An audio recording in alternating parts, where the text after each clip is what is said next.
పువ్వులు కడుతుండేది. కట్టిన తరువాత తండ్రి గారు చూడకుండా ఆ పుష్పమాల తన మెడలో వేసుకుని జడలో పెట్టుకుని ఒకసారి నూతులో చూసుకుని ఓసారి అద్దంలో చూసుకుని ఆ పుష్పమాల తీసి బుట్టలో పెట్టేది. ఈ పుష్పమాల పట్టుకుని ఆయన కృష్ణ పరమాత్మకు పట్టుకెళ్లేవారు.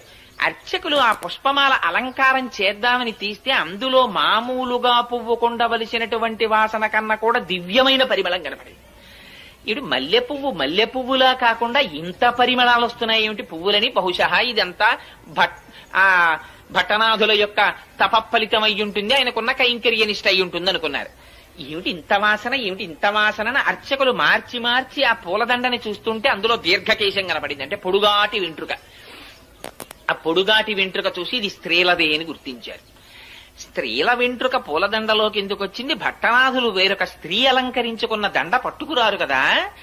కానీ అడగడానికి ఆయన సామాన్యులు కారు, బాగుండదని దండను అలంకారం చేసేశారు ఆ వెంట్రుకని తీసేసి. అసలు అన్ని